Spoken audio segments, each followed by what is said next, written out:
Cute little 1750 Springdale Summerland Mini just bopped in on trade here at Haylett RV of Coldwater, Michigan.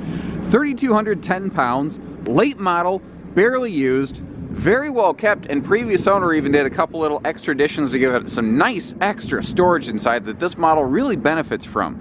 We're going to take a peek inside, see what he's done to it, and then we'll come back outside and learn about a couple of the construction details. This little thing, it's got all the same big windows as a big giant Springdale. It's just a little tiny towing box. Like I said, late model, low use. I do like the easy, quick access bathroom. It's right between everything. I mean, this is not a big camper, so you're never really far from anything anyway. But you're always like 3 steps away from the bathroom. Very handy if you're traveling or just, camping and want to get in and out without tracking dirt through the camper. Now, carpetless, easy cleaning. You might notice a little bit of chunks of snow off my boots on the ground. I'll get those swept out when I'm done here.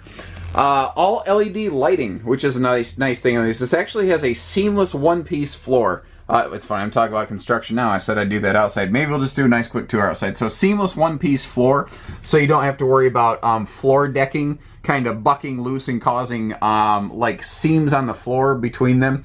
There was a TV installed in here. Owner used the camper quite a bit. The biggest reason it's here is they just wanted something a little bit bigger, so they swapped up to an Apex Nano by Coachman, which is a very similar size camper. It just has a slide out. Now these big windows back here, they do open for ventilation, especially those side windows to really give you good airflow.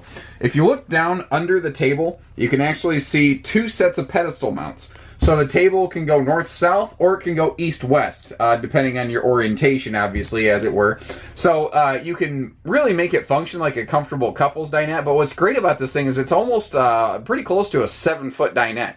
So if you do fold it down into a sleeper, for a grandkid or a guest or something like that, you're going to be pretty good there. Now, up until this point, everything is pretty much stock factory, but this cabinet right here is something that the previous owner added to give it a lot of extra storage. And, oh, it's got a little lock down there. I didn't even catch that the first time I came through. Well, that's cool. So the cabinet door doesn't fly open in transit. Smart. Anytime you start adding woodwork to something, the coloration patterns might be just slightly off, but the fact is, this thing has more than double the storage it used to, and tell me when too much storage is ever the wrong thing. Did a couple simple little things, like he added a couple power strips here and there. You can see that he put this little fan up here for you next to the stereo unit. That's handy stuff, though. I mean, there were some really smart, simple, low-dollar solutions that were applied to this, like the extra little hanging baskets here and there. Nothing I see here, nothing gives me pause. I don't feel like there's a single ounce of homebrew, hillbilly jerry-rigging or nothing like that went on here. This is a well-kept little camper. This was loved. Again, entertainment center on the wall with storage below. He added a couple little wall hangers just for whatever stuff. It took me a minute to realize I figured out this is a broom holder. You can put the broomstick in here, and when you let go of the broom, when it falls down, this will grab it and keep it held in place effectively. Slick little widget, little stuff like that can really make a difference. So he also added a nice little linen storage cabinet here in the bathroom. And again, had I not pointed out that some of the stuff wasn't factory, you might not have realized, like all these extra little hanging towel rods, those are things that he added in here. He didn't go like, he didn't cut out a wall. He didn't do anything stupid with it. He just really made it better. And it's kind of neat how, for a little bit of no money sometimes, if you have a little bit of know-how, you can improve things. Now, this is a factory stock cabinet right here, so I don't have to worry about explaining that one. And this is also one of the areas where you can see the difference in the Springdale Minis. A really critical thing to talk about is that this is a full 8-foot wide camper. This is not a 7.5 wide narrow body camper. So you get extra room at the side of the bed. What I like about that right there is it gives me a place to kick off shoes when I first come in the door. Pretty same size mattress as anything else in this category, like a J-Flight SLX 7-foot wide, a Wolf Pup. This right here is another thing he added. He added this double cabinet right there, as well as this handy shelving next to the bed, which is the perfect place for things like, an alarm clock or even a CPAP machine or whatever. I think we're good. We'll take a peek outside and learn a little more how she's put together and a couple other things. The first thing that struck me when I saw this pull in was the fact that it is clean and it's dry. So he didn't just like power wash it, at the trailer wash place down the street before he came in. This was stored out of the weather. This was stored out of the sun, out of the snow, out of the ice. What you're seeing today is probably the worst weather this trailer has ever physically witnessed. So kind of keep that in mind. So this is something that, you know, it hasn't had a lot of hard weather stress on it. A neat thing they did here, and this is super precious, because again, storage is such a critical thing, that you've got a full pass-through right here, which is really, really cool. It gives you that full storage access. Now, I want to point out something that is super easy to miss, ladies and gentlemen, and that is that this is not a power awning, because it looks exactly like a power awning. And I actually made that mistake once with a customer and had to circle back and correct myself with a client that was here on the lot.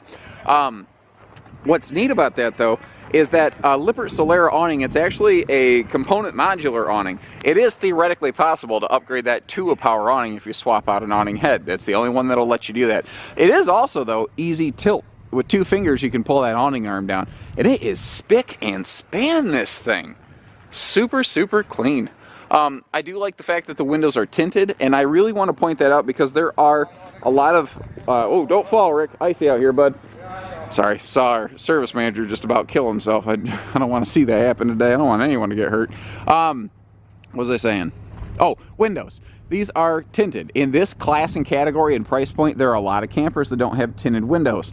That means the camper might be less expensive, and it might be brighter inside a little bit, but you're going to lose privacy. Your furniture's potentially going to fade, depending on what's inside of it, and it's going to be a lot hotter in the summertime. So this helps you in a lot of ways. The roof is full walk-on. I mentioned how the floor is a seamless decking. You may notice the original outside grill that came with this camper is still present, still included.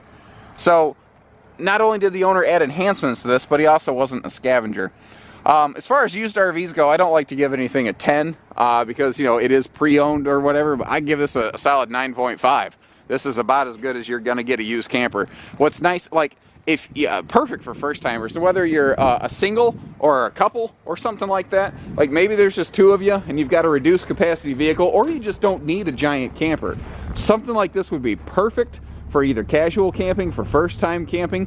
You know, I say casual camping. I don't mean that because of the construction record. What's actually cool is Springdale has literally the single best construction record of any wood skeleton trailer on the market for the last 4 consecutive years.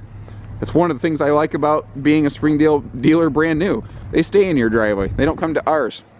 You are not inheriting someone else's problems here. You're just inheriting their desire to upsize a little bit. So good for you guys. So with that, take care, stay safe, have fun, and happy camping, everyone.